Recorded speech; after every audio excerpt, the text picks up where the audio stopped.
Good morning students. आज हम हिंदी व्याकरण का नया टॉपिक स्टार्ट करने जा रहे हैं, जिसका टॉपिक है अर्थ की दृष्टि से वाक्य भेद। पहला क्वेश्चन हमारा, वाक्य किसे कहते हैं?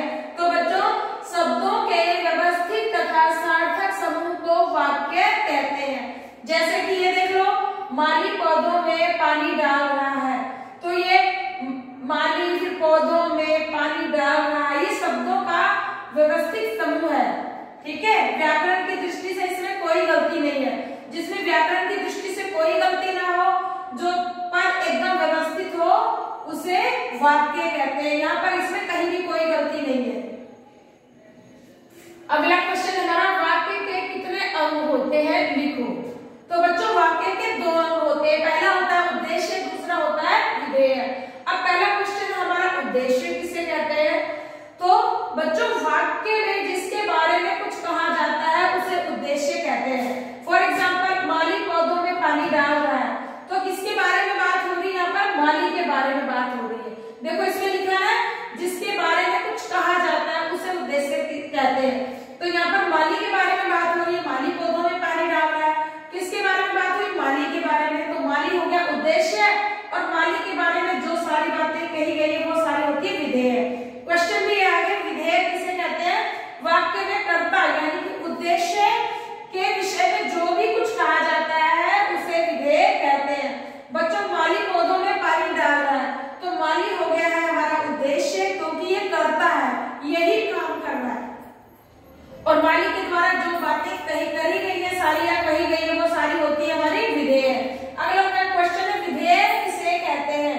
तो वाक्य में कर्ता यानी उद्देश्य के विषय में जो कुछ बातें कही जाती है वो सारी विधेय होती है। अगला क्वेश्चन है, वाक्य के कितने भेद होते हैं, बताइए। व्याकरण की दृष्टि से वाक्य को दो आधार पर बांटा गया है। पहला है अर्थ के आधार पर, दूसरा रचना के आधार पर। तो बच्चों, हमारे सिलेबस में टॉपिक है अर्थ के आधार पर। आगे अभी हम अर्थ के आधार पर वाक्य भेद समझेंगे। बेटा, अगला क्वेश्चन है हमारा, अर्थ के आधार पर वाक्य के कितने भेद होते हैं? तो बेटा, अर्थ के आधार पर वाक्य के 8 भेद होते हैं। पहला है विधानवाचक, निषेधवाचक, आज्ञावाचक, प्रश्नवाचक, इच्छावाचक, संदेहवाचक, संकेतवाचक और विस्मयादिवाचक। पहला, अब इसकी डिटेल जानते हैं। विधानवाचक, जिस वाक्य में किसी बात या कर्ता के होने या करने का सामान्य कथन हो उसे विधानवाचक वाक्य कहते हैं। मतलब कोई सेंटेंस सिंपल हो, जो कोई काम कोई व्यक्ति कर रहा है या किसी के द्वारा किया जा रहा है। जैसे कि बताया, किसी बात या कार्य के होने, कोई भी बात हो रही है, जैसे पंखा चल रहा है, हवा चल रही है, माँ खाना बना रही है, पक्षी उड़ रहे हैं, कोई भी बात या कार्य के होने या करने का सामान्य कथन। सामान्य कथन यानी सिंपल वर्ड हो।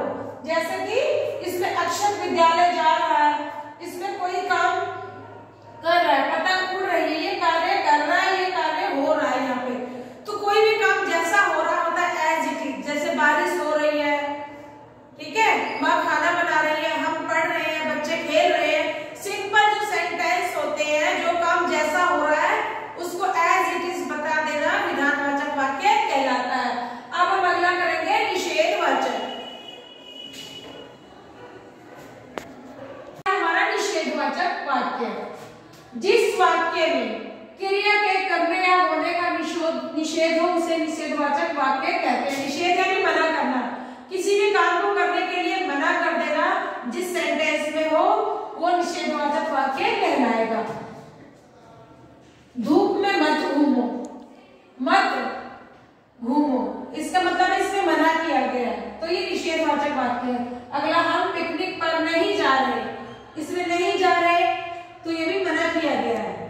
कोई भी काम है जिसमें क्रिया के यानी काम को करने के लिए मना किया जाए उसे निषेधवाचक वाक्य कहते हैं। अगला है हमारा आज्ञावाचक, जिस वाक्य से आज्ञा, अनुमति, विनय या अनुरोध का बोध हो उसे आज्ञावाचक वाक्य कहते हैं। मतलब कोई सेंटेंस है जिसमें किसी ने आज्ञा मांगी हो या अनुमति मांगी हो या कुछ रिक्वेस्ट यानी विनय किया हो, अनुरोध किया हो, तो उसे आज्ञावाचक वाक्य कहेंगे। जैसे मुझे 2 दिन का अवकाश दे दीजिए, इसमें अनुमति मांगी गई है।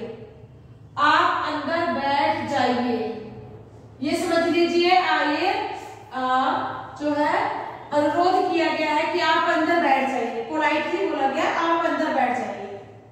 जैसे आज्ञावाचक हो जाएगा जिसमें कहेंगे बच्चों चुप हो जाओ, बच्चों काम करो, या इस प्रकार का कोई भी सेंटेंस आ सकता है। बाहर खड़े हो जाएंगे, शोर मत करना, ये है आज्ञा। ओके, तो बाकी का बचा हुआ क्वेश्चन। अच्छा, अभी एक और है बेटा, प्रश्नवाचक। जिस वाक्य में प्रश्न किया जाता है या पूछा जाता है उसे प्रश्नवाचक वाक्य कहते हैं। इसमें इसका जो चिन्ह है ऐसे होगा, क्वेश्चन मार्क लगाया जाता है लास्ट में। फॉर एग्जाम्पल, तुम कहाँ जा रहे हो, इसमें लास्ट में क्वेश्चन पूछा गया, क्वेश्चन मार्क भी लगाया गया। आपको किससे मिलना है, क्वेश्चन पूछा गया, क्वेश्चन मार्क भी लगाया